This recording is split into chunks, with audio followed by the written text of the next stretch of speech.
नमस्कार दोस्तों, इस वीडियो में लेकर आए हैं रेलवे टेक्नीशियन का जो अभी एग्जाम चल रहा है उसके लिए पीवाईक्यू प्रश्नोत्तरी यानी प्रीवियस साल का प्रश्न। और यह वीडियो जो कि रेलवे टेक्नीशियन जो देने वाले हैं उनके लिए बहुत ही महत्वपूर्ण वीडियो है। तो चलिए वीडियो को शुरू करते हैं। पहला प्रश्न, उस चित्र का चयन करें जो नीचे दिए गए से संबंधित नहीं है। यानी देखिए, ए का संबंध बी से किस प्रकार है। पहले यानी रोटेट कर रहा है। इसमें देखिए ए बी सी तीनों लगातार अच्छे से रोटेट कर रहा है बैक की तरह, ट्रायंगल को देख सकते हैं। देन डी में थोड़ा कंफ्यूज है तो इसका उत्तर होगा ऑप्शन डी। ऑप्शन डी इसका उत्तर होगा, जो कि गलत, संबंधित नहीं है तो इसलिए सही है आंसर। अगला, primary growth in plant occur यानी पौधों में प्राथमिक वृद्धि इनसे होती है। यानी कौन कौन ऑप्शन में दिए गए हैं, जैसे लंबवत विभयोजक, बी पार्श्वविभयोजक, सी अधिक विभयोजक, डी शीर्ष विभयोजक। ऑप्शन ए है ए बी सी और डी, यानी चारों को होने प्राथमिक होने से वृद्धि होती है, प्राथमिक वृद्धि होती है। ऑप्शन बी है सी और डी, यानी ऑप्शन सी और डी प्रेजेंट होता है तब प्राथमिक वृद्धि होती है। ऑप्शन सी है बी सी डी और ऑप्शन डी है ए बी डी।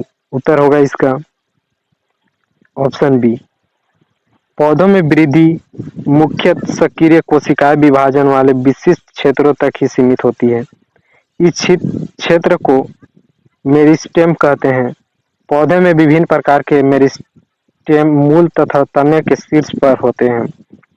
ये प्राथमिक उत्तक बनाते हैं, उन्हें शीर्ष तक मेरिस्टेम कहते हैं। यानी जब देखे होंगे कोई भी प्लांट में छोटा सा फर्स्ट टाइम निकलता है, उसे ही प्राथमिक उत्तन कर रहा है। जब मेरिस्टेम अस्थायी उत्तकों के बीच होता है तब उसे अंतर्वेशी मेरिस्टेम यानी इंटरकैलरी मेरिस्टेम कहते हैं, जो कि इंटरकैलरी मेरिस्टेम, अंतर्वेशी मेरिस्टेम और शीर्ष विभज्योतक एपिकल मेरिस्टेम दोनों ही प्राथमिक वृद्धि के लिए जिम्मेदार हैं, जो कि ऑप्शन बी सी और डी आता है। सी और डी यानी इंटरकैलरी मेरिस्टेम और apical meristem, primary growth in plant. अगला, बायोगैस में मीथेन का प्रतिशत कितना होता है। ऑप्शन ए है 60%, बी 90%, सी 75%, डी है 80%। तो मीथेन गैस जो कि होता है ऑप्शन सी 75% होता है। और मीथेन गैस को जिसका केमिकल फॉर्मूला है CH4, देख सकते हैं CH4 होता है केमिकल फार्मूला मीथेन गैस के, जो कि बायोगैस में मुख्यतः 50 से 75% के बीच प्रेजेंट रहता है। और कार्बन डाइऑक्साइड जिसे CO2 25 से 50% प्रेजेंट रहता है। और नाइट्रोजन जिसको N2 से दर्शाते हैं वो 0 से लेकर 10% तक पाया जाता है। और हाइड्रोजन जो कि H2 से दर्शाते हैं 0 से 1% तक पाया जाता है। और पांचवा है हाइड्रोजन सल्फाइड, जो कि H2S से दर्शाया जाता है 0.1 से 0.5% तक प्रेजेंट रहता है। अगला प्रश्न है, निम्नलिखित का सही मिलान करिए। इधर नंबर वाइज दिया है, एक साइड ABCD दिया है, तो इधर नंबर में देख लेते हैं। एक में है वाट, बी में है किलो वाट, और दो में है किलोवाट, तीन में है 1 किलोवाट पर आवर, और चौथा है 1 हॉर्स पावर। इधर अल्फाबेटिकल में देख लेते हैं भाग में। ए में है नैनोमीटर, बी में है 3.6 इंटू 10⁶ जूल, और सी है 1000 वाट, डी है 746 वाट। आपको मिलान करना है, और जो कि नीचे ऑप्शन में दिया है ये इसका उत्तर ही बता देता हूँ। ऑप्शन ए होगा, ऑप्शन ए, जो कि 1 का ए होगा, 2 का सी, 3 का बी, 4 का डी। यानी किस प्रकार रिलेटेड है, वोट का न्यूटन मीटर पर सेकेंड होगा, सॉरी नैनोमीटर पर सेकेंड, और दूसरा किलोवाट का होगा 1000 वाट, और तीसरा 1 किलो वाट पर आवर का होगा 3.6 इंटू 10⁶ जूल होगा, और चौथा होगा एक पावर हाउस का मेल होगा ऑप्शन डी से 746 वाट। अगला है 145 मीटर लंबी एक ट्रेन है। इस प्रश्न को ध्यान से सुनिएगा, मैथ का सवाल है, हो सके तो पेन पेपर लेकर बना भी सकते हैं। किसी 655 मीटर लंबे पुल को 36 सेकेंड में पार कर लेती है, यानी दोनों को डिस्टेंस हम पहले ऐड करना होगा। ट्रेन की गति कितनी है, ट्रेन का डिस्टेंस यानी स्पीड कितना है हमें बताना है। तो ऑप्शन दिया है 60 किलोमीटर पर आवर, बी है 70 किलोमीटर पर आवर, सी है 80 किलोमीटर पर आवर, डी है 75 किलोमीटर पर आवर। ये किस प्रकार बनेगा? पहले ट्रेन का मान रख लेंगे 1 मीटर पर सेकेंड, प्रश्न ही अनुसार दोनों डिस्टेंस को जोड़ देंगे और फिर जो हमने चाल माना है 1 उससे डिवाइड करेंगे ताकि हमें समय मिलेगा कितना गया था। तो 36 सेकेंड में पार किया था। 145 plus 655 upon x equal to 36 आया। देन एक्स को हम इक्वल के बाहर ले जाएंगे तो 36 अपॉन में आएगा। अभी मीटर सेकेंड में है तो किलोमीटर प्रति घंटा के बदलने के लिए 18/5 से डिवाइड करेंगे 800/36 में। तो इसका एक्स का मान आ जाएगा कट के हमें 18 36 इधर हो जाएगा, फिर सब 80 किलोमीटर पर आवर हो जाएगा। तो ऑप्शन सी जो कि 80 किलोमीटर पर आवर की गति से ट्रेन चल रही थी। अगला है आरबीआई द्वारा जारी 50 रुपए के मूल्य के नोट के पृष्ठ भाग में निम्नलिखित किसका रूपांकन किया गया?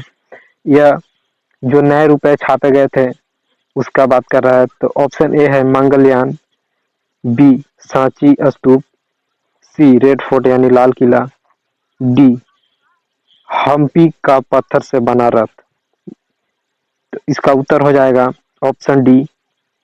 ऑप्शन डी जो कि स्टोन चैरिटी ऑफ हम्पी 50 रुपए के नोट पर रूपांकन है।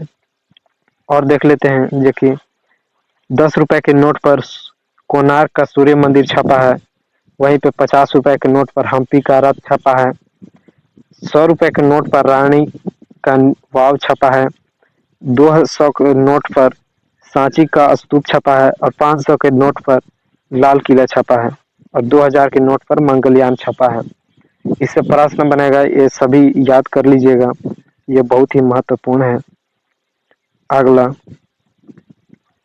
यदि एक व्यक्ति ने एक वस्तु 96 रुपए की खरीदी थी और उसे 12.5% के लाभ पर बेच दिया था, तो वस्तु का विक्रय मूल्य कितना था?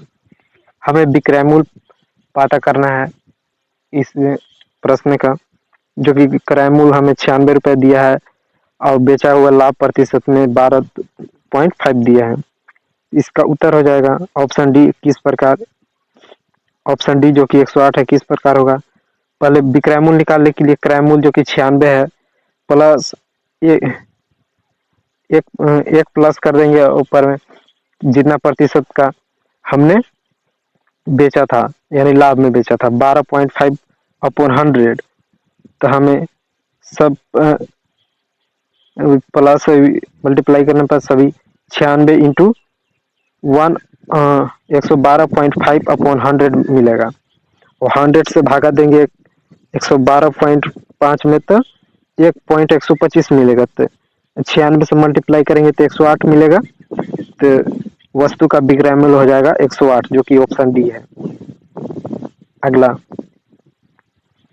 दिए गए वाक्यों सही मानते हुए निर्णय करें कि उक्त वाक्यों में से कौन सी कार्यवाही करना तार्किक रूप से अनुसरण करता है।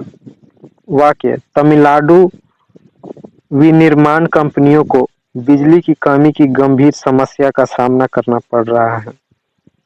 कार्यवाही, कार्यवाही है, एक सरकार को बिजली की इस समस्या का समाधान करने हेतु ठोस कदम उठाने चाहिए। और दूसरा कार्यवाही, बिजली की बचत हेतु सरकार को विनिर्माण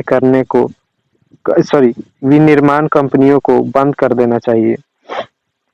तो हमें बताना है कार्यवाही करना तार्किक रूप से अनुसरण करता है वाक्य से मतलब रिलेटेड बताना है। ऑप्शन ए दिया है बोथ, एक और दो दोनों फॉलो, निष्कर्ष एक और दोनों फॉलो अनुसरण करते हैं यानी फॉलो करते हैं। और बी दिया है ना तो एक और ना ही दो, दोनों में से कोई अनुसरण नहीं करते हैं। और ऑप्शन सी दिया है ओनली एक, ऑप्शन डी ओनली दो फॉलो करता है। उत्तर हो जाएगा इसका option C. Option C, Tamil Nadu में निर्माण कंपनियों को बिजली की कमी की गंभीर समस्या का सामना कर रहा है, अतः केवल कार्यवाही जो कि ऑप्शन सी में है एक, अर्थात सरकार को बिजली की समस्या का समाधान करने हेतु ठोस कदम उठाने सही है। अगला, नीचे दिए गए तालिका में कक्षा 10 ए और बी के उन छात्रों का विवरण दिया गया जिन्होंने मध्य अवधि और अंतिम परीक्षा में भाग लिया। देखिए एक साइड रिजल्ट दिया है, फिर सेक्शन ए के और सेक्शन बी बांटा गया है कक्षा 10 बी के। तो रिजल्ट में दिया है total number of student who failed in both exam, यानी सभी छात्र जो कि दोनों एग्जाम में फेल हुए हैं। और सेकेंड स्थान पर दिया है कुल छात्रों की संख्या जो मध्य अवधि परीक्षा में असफल थे परंतु अंतिम परीक्षा में सफल। तो देखिए सेक्शन ए में 28 जो दोनों में फेल हुए और सेक्शन बी में 23। और सेक्शन ए में जो 14 बच्चे जो कि मध्य में फेल हुए और फाइनल में पास हो गए। और सेक्शन बी में 12 मध्य में फेल हुए, फाइनल एग्जाम में पास हो गए 12। और दूसरा भी है number of student who passed in the mid term but fail in final. तो उस छात्र का भी है जो मिड टर्म में एग्जाम में तो पास हुए लेकिन फाइनल में फेल हो गए। तो सेक्शन ए में 6 और सेक्शन बी में 17। और अगला है number of student who passed in both exam. तो सेक्शन ए में 64, सेक्शन बी में 55।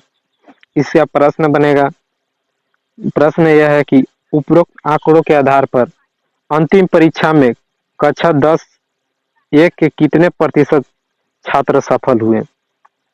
तो हमें कैलकुलेशन करके प्रतिशत निकालना है उनका, जो कितना छात्र सफल हुए।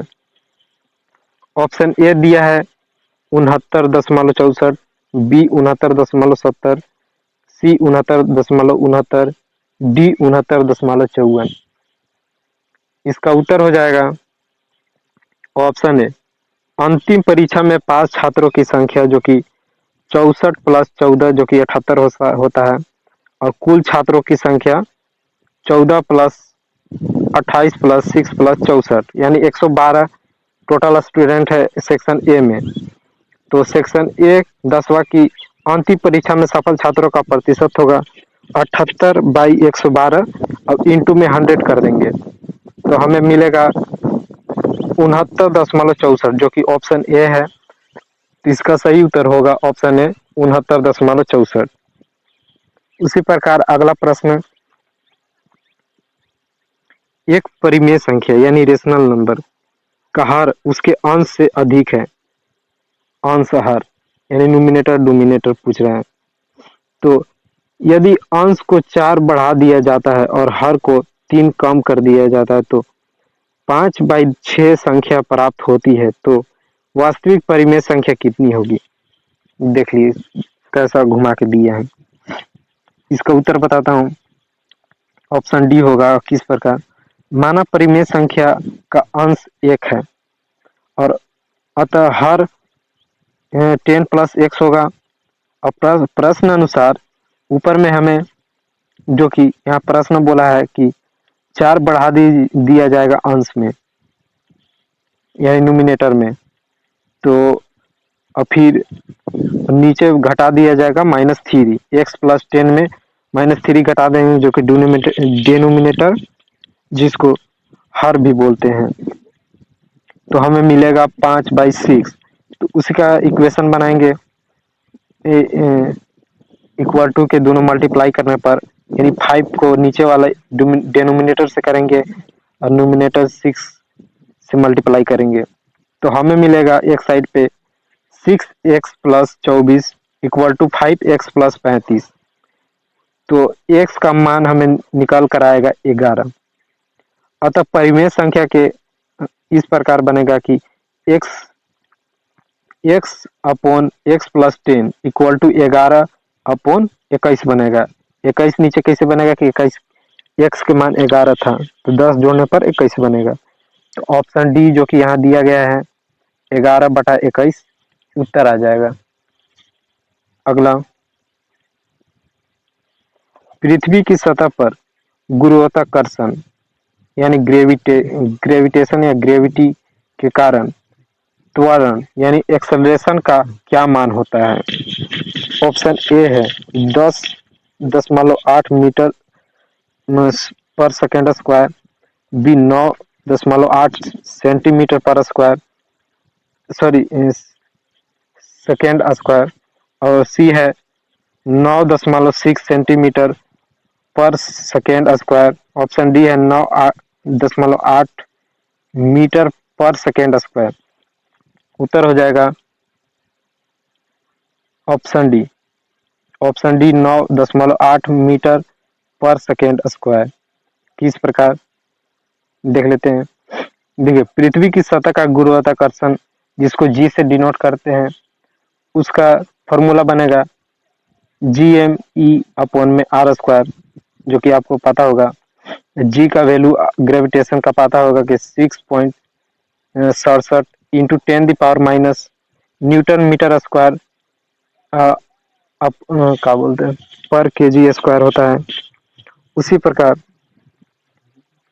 हमें ग्रेविटेशन का फॉर्मूला बनेगा जो कि मास का दिया है 5.9722 × 10⁻24 kg, और जो कि रेडियस दिया है 6.4 × 10⁻6 मीटर। तो ग्रेविटेशन निकाल देंगे कैलकुलेशन करके, तो हमें मिल जाएगा 39.8199 × 10⁻13 अपॉन में 40.96 × 10⁻12, और फिर मल्टीप्लाई करने पर जो कि इधर ऊपर में फिर 10⁻1 यानी 110 बनेगा, तो हमें बच जाएगा 0.972 × 10 यानी 9.72, और जो कि अप्रोक्स में जाएगा 9.8 मीटर पर सेकेंड स्क्वायर।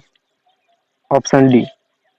अगला, यूजिंग द सीक्वेंस, एक सीक्वेंस दिया है जो कि इस क्रम में है VWY9 PONI 5FSL UDTG 61AJ।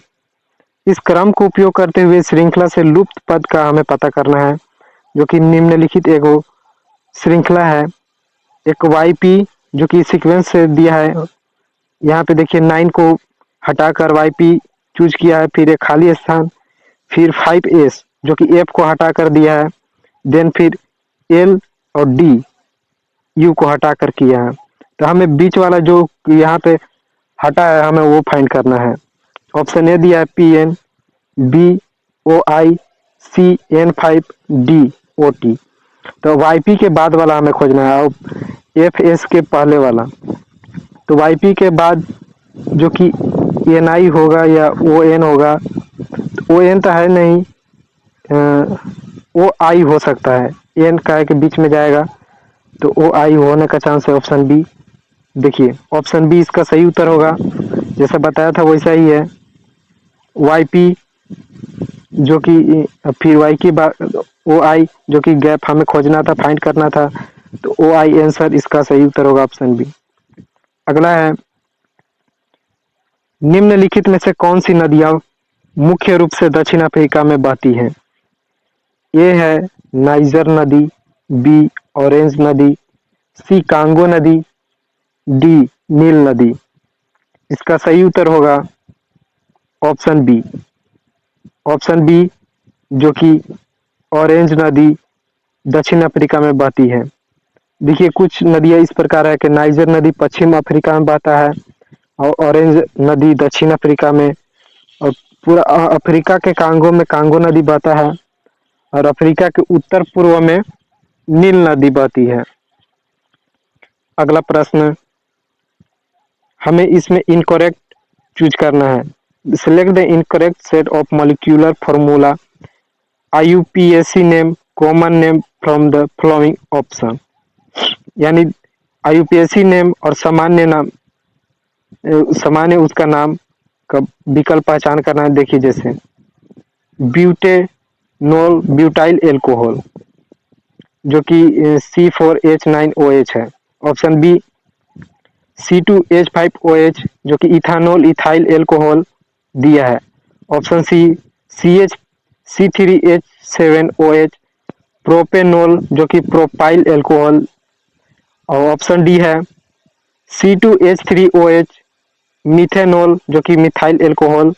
इसमें से हमें जो गलत है उसे फाइंड करना है। इसका सही उत्तर हो जाएगा ऑप्शन डी। एल्कोहल के श्रेणी को सामान्य सूत्र CnH2n+1OH का द्वारा व्यक्त किया जाता है, जो कि आपको पता होना चाहिए। और यहाँ n 1 2 3 ऐसे क्रम संख्या जो इनफाइनाइट नंबर तक लिखा जाता है।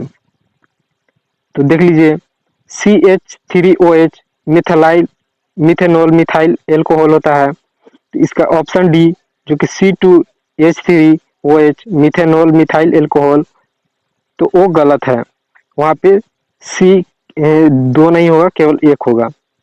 और देख लेते हैं C2 लेंगे C2H5OH तो इथेनॉल बनेगा यानी इथेनाइल एल्कोहल। C3H7 लिया जाएगा OH तो प्रोपेनॉल और प्रोपेनाइल एल्कोहल कॉमन नेम बनेगा और IUPAC नेम प्रोपेनॉल। C4H9OH का ब्यूटेनॉल IUPAC नेम और ब्यूटेनाइल एल्कोहल कॉमन नेम।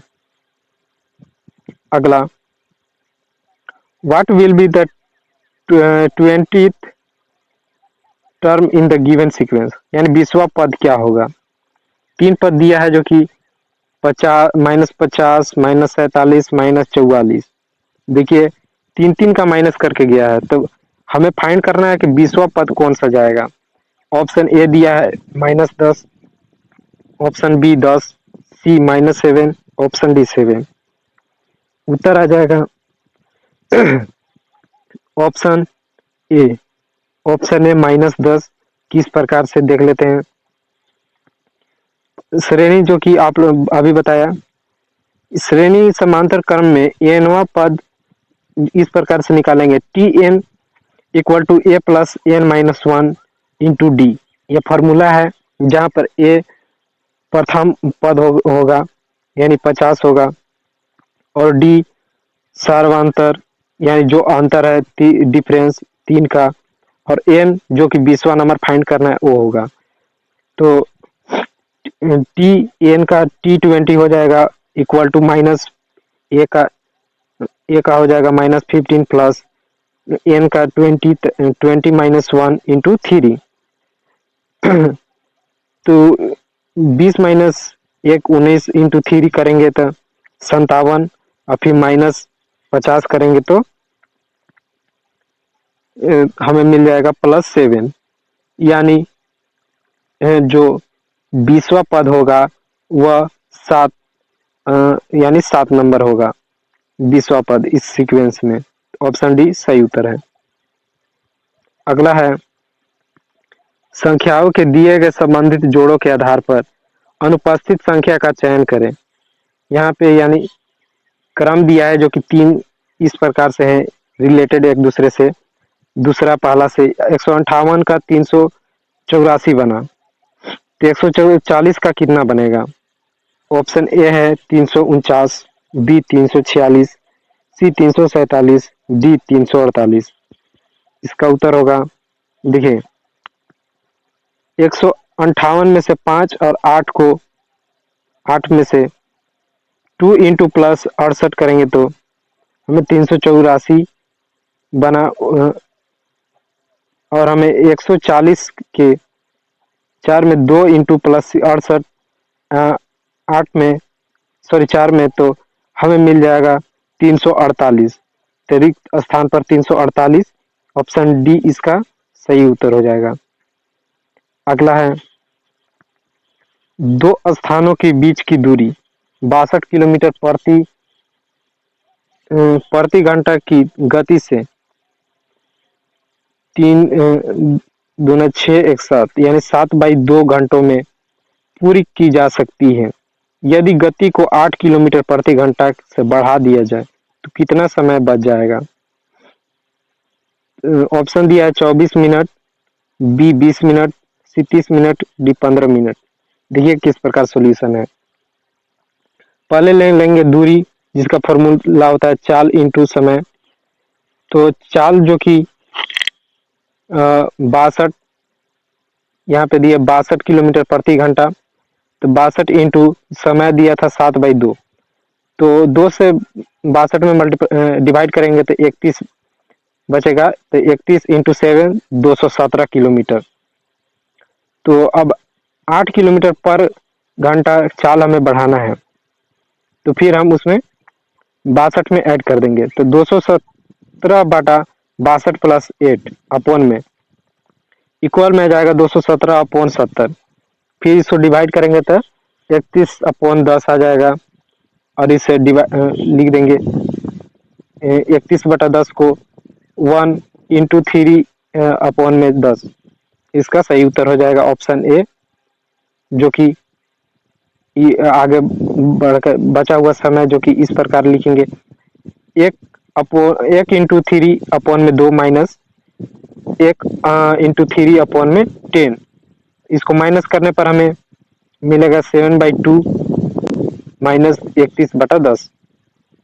फिर इक्वल में इन लोगों का लघुत्तम यानी एलसीएम निकालेंगे तो अपॉन में 10, ऊपर में मल्टीप्लाई जो कि 5 से 35 आएगा, 31 का 31, तो ऊपर में बच जाएगा 4 अपॉन में 10। फिर डिवाइड करेंगे तो 2/5 घंटा, 2/5 घंटा को 60 से मल्टीप्लाई करेंगे मिनट में चेंज करने के लिए, तो 60, तो यहाँ पे 12/5 होता है, तो 12 दूना 24 यानी 24 मिनट। यहाँ पे ऑप्शन में दिया है कौन सा? ए, ऑप्शन ए 24 मिनट लग जाएगा, समय बच जाएगा।